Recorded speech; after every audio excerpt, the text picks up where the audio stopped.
Hi everyone, in order to play sports this season, your child will need a national sports ID. It's easy to get, so let me just take you through that process real fast.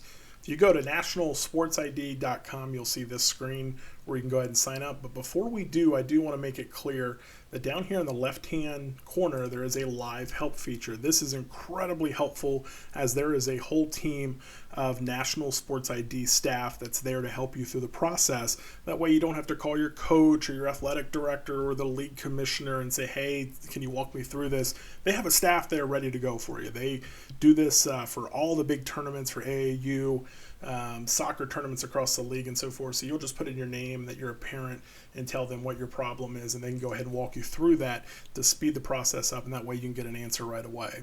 If they are not there, if you're doing it after hours, you can go ahead and leave them a message and they will get back to you right away. But I think you're going to get an answer way faster for the process. So you're going to go ahead and click on sign up, and you're going to say that you're a parent.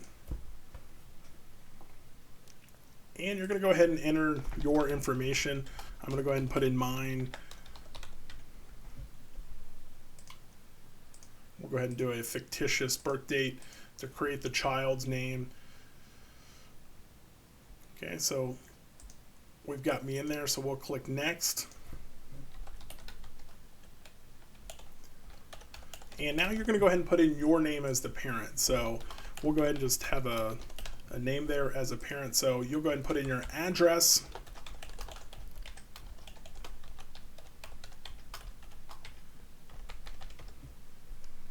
And the time zone will be Los Angeles for our case.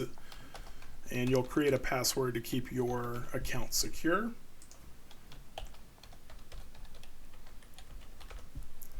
And it's going to ask you, are you also a coach or administrator? So if you are a coach on the team as well, you'll click yes. In most cases, you're just a parent signing up their child to play sports and to be a part of the league this year, so you're going to go ahead and click no. And then it's going to ask you for a phone number. Now, this phone number is not something we're going to use per se, and they're definitely not going to use it for any advertising purposes. What it'll be used for is, so let's say that we had a rain out, and we wanted to go ahead and text you, we could use it for that as well. So you're not a robot, and you're going to go ahead and accept the terms and conditions, and it's going to go ahead and click register. Now, there's a helpful video here that's about 4 minutes that National Sports ID put together. You can watch that as well if that helps through the process. We'll be talking about a lot of the same things. First and foremost, we want to upload a photo of your child. So this will be the first part of the certification process. It's very important when you are uploading a photo of your child that we do not take a picture of a picture. That's important that we don't do that. Those will be denied. We do not want any action shots where maybe your child's playing basketball or soccer or far away and you're trying to crop it to make it work. That's not going to get accepted either. We do not want them with hats or sunglasses on. We don't want them with a Halloween costume on. We don't want it cut off or blurry. We need to be able to see the child's complete head, their hair. They need to be looking at the camera, just a nice clear headshot, similar to what you would find acceptable with a driver's license or a student ID. So we need them looking at the camera, nothing on their face, nothing on their head, completely able to see everything. So we want it to look like this. This is my headshot. We went ahead and uploaded that. And we'll go ahead and click next so that we can go on to the next start of the process. And so what we need next is we're going to need a birth certificate to verify your child's age. So we will upload a birth certificate that is clear. There's a couple ways you can do this. You can do a scan of it on your scanner at home. But the other thing you can do is most smartphones now take great pictures. You can just put your birth certificate, your child's birth certificate down and make sure it's well lit and take a picture of it that's very clear that we can see their name and their age and that information. This is uploaded to the account and then it is destroyed. But you can go ahead and upload that birth certificate. You could also use a passport. And so now that's uploaded. And then there's a report card. What you need to do to verify your child's grade is you're going to upload a report card, a screenshot, or a scan of that. You can get this from the school. This could be a report card from this year. It could be a report card from the last quarter or semester of last school year. You could also use a current student schedule.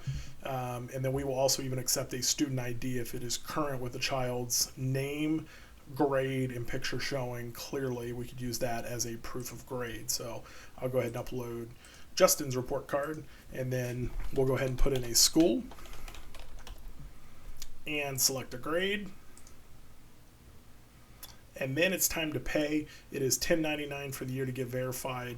This is good for 365 days. So if your child is playing multiple sports throughout the year, maybe even with multiple organizations, your National Sports ID is good for the year for all of those sports.